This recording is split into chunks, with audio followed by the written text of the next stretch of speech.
Welcome to the Sales and Marketing Playbook Unleashed, the premier podcast for innovative growth strategies, hosted by two seasoned experts. Meet Evan Poland, the president of Poland Performance Group, a master in sales coaching with over 2 decades of experience. Evan is not just a consultant, he's a force in sales, focusing on mindset, planning, and skill development. He's also the co-author of Selling Professional Services the Sandler Way. Joining him is Craig Andrews, partner and CEO of Beholder Agency, an expert in growth marketing. With 20 years under his belt, Craig blends marketing creativity with strategy to propel businesses forward, making Beholder Agency a leader in effective marketing solutions. Together, Evan and Craig are here to share their wisdom on winning strategies, best practices, and transformative insights that will fuel your growth. Get ready to revolutionize your sales and marketing approach right here on the Sales and Marketing Playbook Unleashed. Hey everyone, welcome to the Sales and Marketing Playbook Unleashed. As usual, Craig Andrews, Evan Poland, your partners in crime, and bringing you absolute plays that should help you grow your business. And if you haven't been here, where have you been? Ultimately, we have the solutions and the answers that are going to help you grow your business. Evan, anything to say to our wonderful audience who's listening in on us? So if you are missing out on the playbook, you are really missing out. We've just recorded a couple of episodes that are now up and running on trade shows. I've spent many of my sessions over the last 3-4 days helping clients strategize. I have a client going to a 600,000 person trade show in Germany next week. So if you are not listening, if you're not picking up what we're putting down, you really need to start listening, go back to the episodes, cherry pick the ones that best apply to you. But this is really about content. And we're going to bring our guest to the stage in a second, but we're also trying to bring you people who are in there in the trenches. We're just not talking ivory tower stuff that sounds good on a podcast, but doesn't work real world.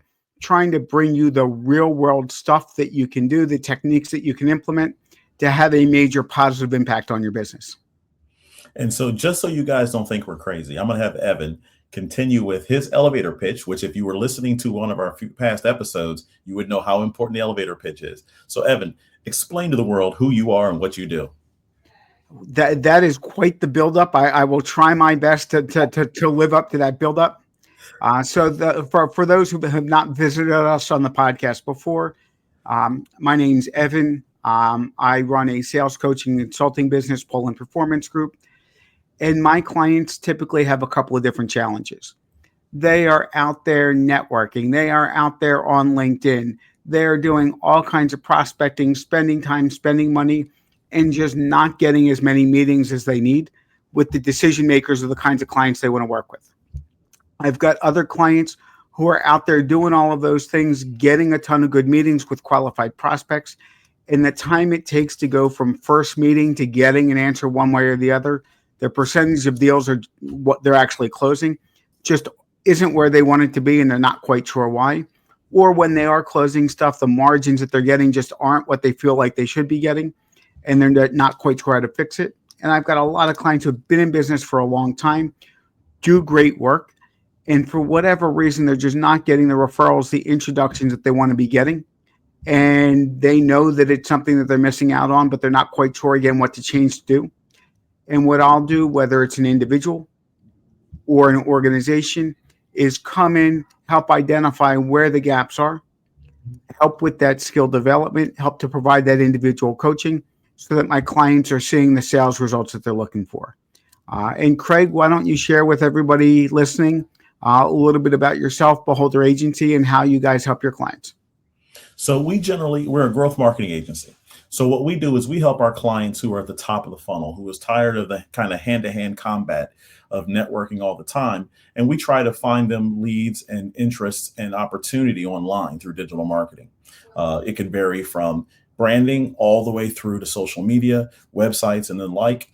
Ultimately, we like to customize a strategy per client and make sure that the information that's out there about them is unique to them and can separate them from their competition.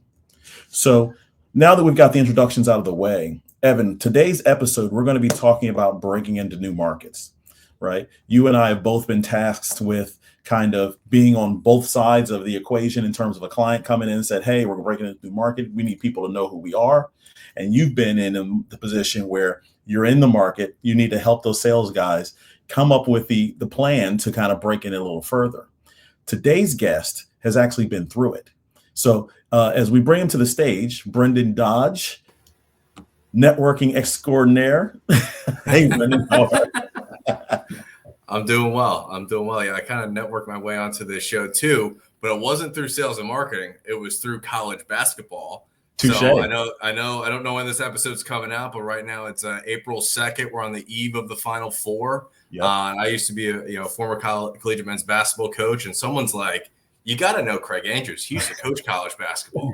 So that's kind of how you and I got connected here, Craig. So thank you very much. No reference there at all. Well, as soon as we popped on, I saw they were signing this college men's basketball jersey behind us. Natural. We chatted about basketball for a while. So it's actually time that this podcast is called Playbook. So let's dive in here, guys. I'm really excited to be on here. So, and Brendan, now that you're not coaching basketball anymore, do you want to share with everybody a little bit about what you do? Yeah, so I work for a company called VC3. We're a managed IT cybersecurity company. I've had a lot of success working with small to mid-sized businesses between 15 employees to about 80, 85.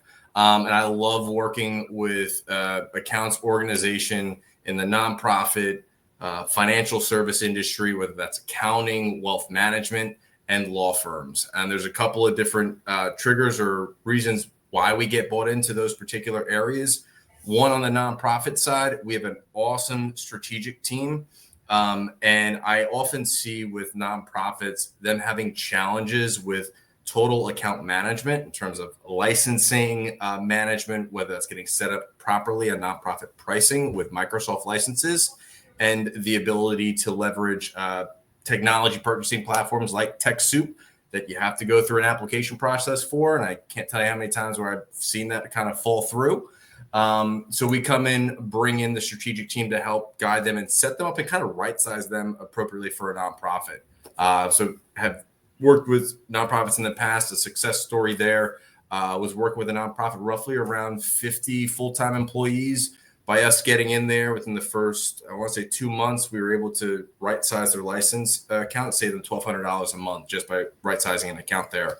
And then on the financial service side and law firms, a big trigger that I see quite often, if you're hiring somebody, a new hire is onboarding. I've seen it time in and time out.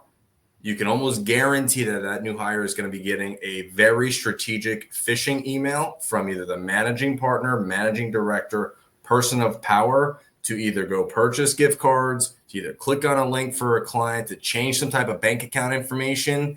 And that intern, because the head of the firm says to go do it, I mean, you're not second guessing that.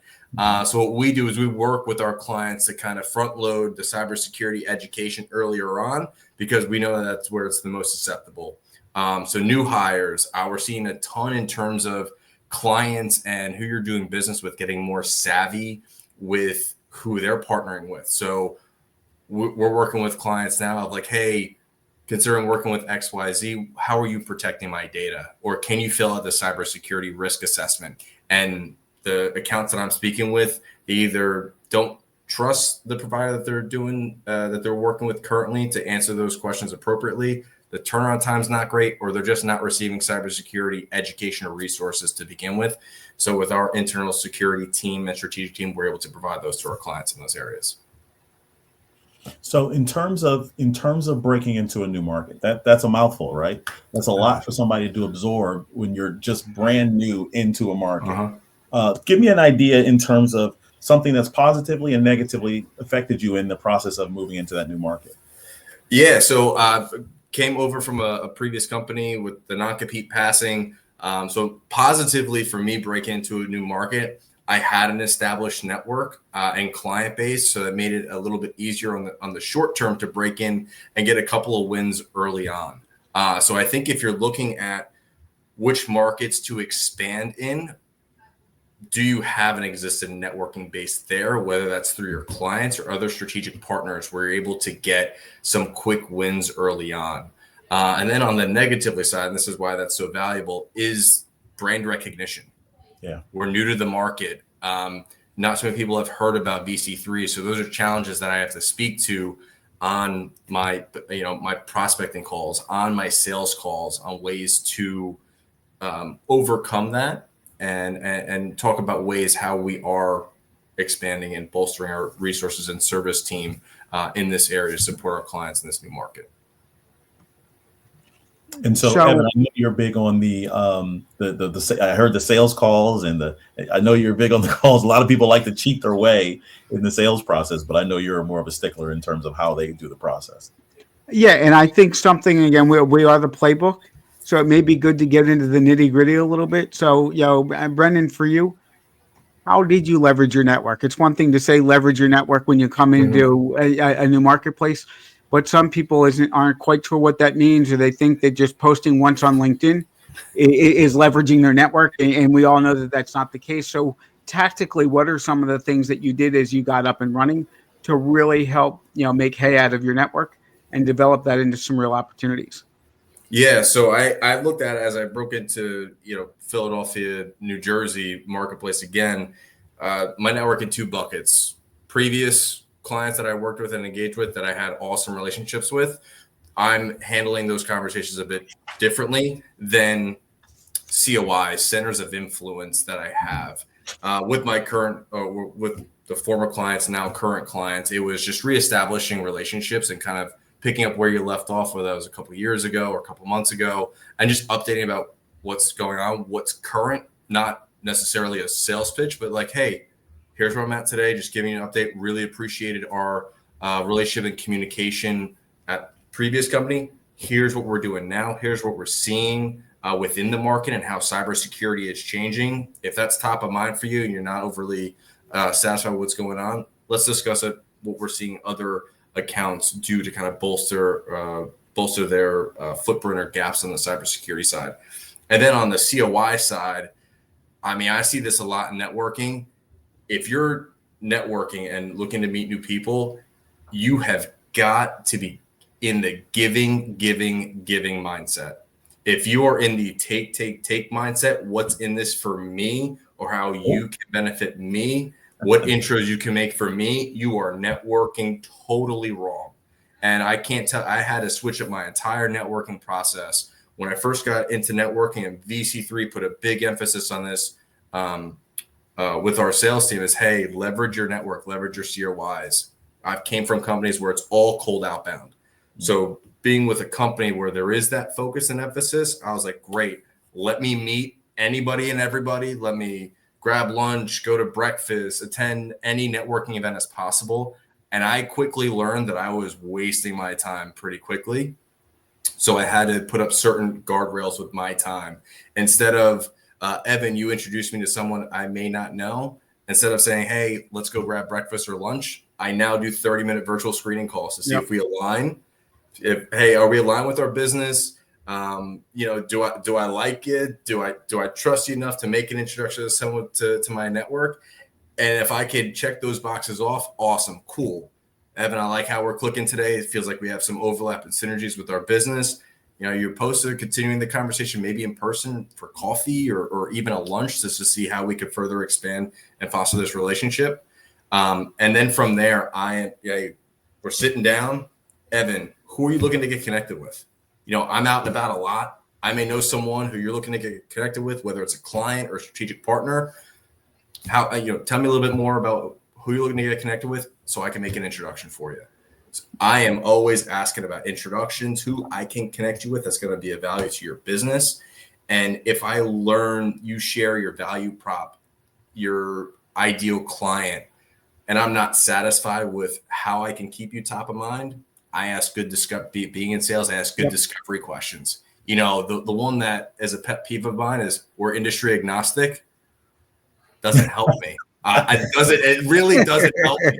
Like, just you say, hey, we could work with anybody and everybody. That doesn't help me keep you top of mind. So a follow-up question, Evan, if I were to come to the table, if I would come with an introduction, what are 2 to 3 industries that if I were to make the connection in that industry, you're like jazzed up about? And people go, hey, I really love working with nonprofits. I really love working with financial services. We can work with anybody, but if you come to the table with me and make an introduction to those industries, I'm jazzed up. I'm excited. I have a ton of knowledge in that space. I'm really excited to have that conversation. So I answer a lot, but a couple of things I want to jump on. Things I said that you did, talked about that I really believe in. The leveraging your network. We just talked about it in the last episode or episode before, especially if somebody's making a career transition, downloading your LinkedIn connections into an Excel spreadsheet, going through it in a really organized way to make sure that you're reaching out to the right people, you're tracking what's working, not working, trying to find out what's going on with them, not going into that first conversation with a hard sell. That's a great way to turn people off and not have them want to talk to you again. Being mindful of your time. That half an hour coffee or that half an hour breakfast can be an hour and a half to 2 hours by the time you talk about leaving, getting in traffic, getting there, staying. So again, having that, 15 to 30 minute conversation on the phone first to see if there's even enough of a fit. And are we comfortable with each other before committing to that larger period of time?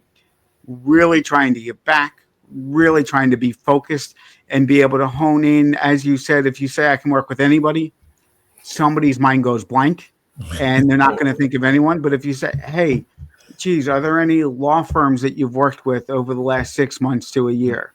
Who do you know that's in manufacturing? All of a sudden, you start to plug into what's in someone's brain. And often you'll come out with 2 or 3 or 4 people that you can get introduced to. One of the things that I tell my clients is a goal for every connection that you're sitting down with. The hope is to get introduced to 2 people who you didn't know so that you continually expand out that network, whether you're adding good COIs to your network or they're folks who could be prospects down the road. So I really like a lot of the things that you had to say in terms of, how you've gone about, being successful. Yeah. And I know one of the questions that we discussed, prior to hopping on here is ROI of your networking. And I've started to be more mindful with this at the beginning of this year because I have built up a decent sized network in my networking journey. Keep track of intros you've made and intros you've received. So, and it's important to know that ratio because if you could understand that, hey, for every 5 intros that I make, I know I'm going to receive 1. That makes it a little bit more predictable when you are engaging into a COI conversation or a networking conversation.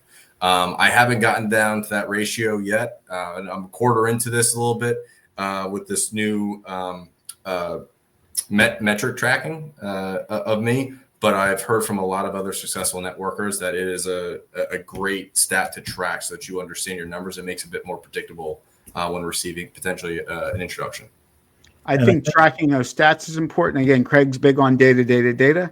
I think this is also where your CRM comes in so that you've got a place where you can go back to where you can note what we talked about, the introductions I promised to make for somebody, the introductions they promised to make for me, to be able to go back, reference those things. So I'm agnostic when it comes to CRM. I don't care if it's HubSpot, Pipedrive, Salesforce. It's just having one place where you can go to track all of those things so that you can be more strategic as you get 3, 6, 9, 12 months into doing what you're doing.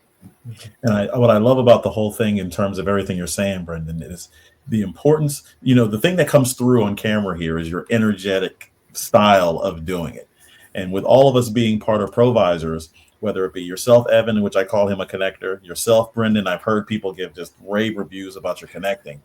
The important things I want our audience to pull from this, especially when breaking into a new space, is relationships are important, right? So from a marketing side, the relationship piece is important because we need to be able to establish, A, what did you learn from your networking space? B, how can we leverage that from a marketing space? And C, if you have the relationship, that means you have a connection. And a lot of times you don't have, and I've said this before, Evan, you don't have to have tons and tons and tons of leads. You have to have tons and tons and tons of great people who you can connect with, who can push you in the right direction. And I think that from that perspective, you're bringing a lot of stuff in light here. to the table. So one of the things I want to do here is I want to give Brendan a second here to think of three things that you would tell our audience as we close out the show. And before you do that, Evan and I want to remind everybody, you can see us on YouTube. You can see this energetic guy. Oh, sorry, wrong way again. You can see this energetic guy right here who's going to be over here telling you guys the playbook of how to win. If you aren't listening and subscribing and commenting, you guys aren't taking advantage of what we're offering you here. And this is an important piece of us doing this. We're not here just to see you're not here just to see our pretty faces. You're here to learn how to grow your business year after year. Evan, do you have anything to add to that before Brendan jumps in with his tips? Just take advantage of the information, the advice that we're giving you. Just pull 2-3 things that you can add to your business. And I promise if you do that, 2025 is going to be much more successful than 2024 was. And we're just through the first quarter. So here you go, Brendan. You have the stage. 3 tips that you would give our audience. Three tips. I would say join Provisors. Make it a bit easier. Provisors, this is not a Provisors plug at all, but it has been an unbelievable group that has aligned extremely well with my mindset and beliefs about how I carry myself and my business. But I'm going to take that one step further. Join a group or be a part of a networking group, professional association group, and maybe even join 2. This way you can kind of cross-pollinate different networking groups. For me, I'm a part of 3. Jersey Man, Philly Man magazine. They have a social club aspect of it. I have that one, and I'm also a member of the Pyramid Club. So I have 3 different pockets of network that if I meet new people in one, I'm able to make connections at the other 2. I would start with one, but as you kind of get in that networking mode, look to join 1 or 2 others, just so you're able to cross-pollinate. Second one, when you're networking, switch your brain from me to give. I cannot express how important this mindset change was for me. Giving. A good plug, and I was actually just given this, but a good one, The Go-Giver. Read The Go-Giver. It's an unbelievable book that I actually just received from it by another COI of mine. Once I finished reading this, I've listened to it to give it to someone in my network who could benefit from being a giver in their network. So switch your mindset from how can they benefit me to how I can benefit them. That's number 2. I mean, I would just say start off with those 2. 3, make worthwhile connections. Don't just connect for the sake of connecting. Connect people who they would get excited making a connection about. And if you're unsure about it, I take this step to, if I'm unsure about it, I'll reach out to the person that I'm looking to make the connection into and say, hey, look, I just met so-and-so. Here's their LinkedIn profile. I think there's going to be a worthwhile connection because of X, Y, Z. Are you okay if I make the introduction? If they say no, no harm, no foul. But if they say yes, would love to meet them, I go ahead and make the connection and just write an email intro, reasons why each of them would benefit from the introduction. So that's my 3rd tip right there. Awesome. Well, I'm gonna steal Brendan's phrase here, is that if you guys have heard this and you're not jazzed up, then you guys haven't been paying attention. So just to finish out, Evan, any other last words before we take off today? Watch, listen, subscribe. And we look forward to seeing you. Again, a lot of great guests coming up on upcoming episodes. We're going to be finishing off our 3 sessions on how to get the most out of trade shows. So we look forward to seeing you back here real soon. All right. You heard it from the man, the myth, the legend himself, Craig Andrews, Evan Poland, Brendan Dodge. Until next time, guys, keep grinding, keep growing, keep doing whatever. Keep doing it, whatever. Keep doing it and we'll be happy. All right. Talk to you soon. Thanks for having me. Thank you for joining us on this exhilarating journey through the world of sales and marketing. Remember, the playbook is in your hands and the possibilities are limitless. Keep exploring, experimenting, and innovating, and watch as your business reaches unprecedented levels of success. Don't forget to subscribe to the Sales and Marketing Playbook Unleashed on all major podcast platforms, and follow us on YouTube, Facebook, and LinkedIn for even more exclusive content. Until next time, keep hustling and keep winning.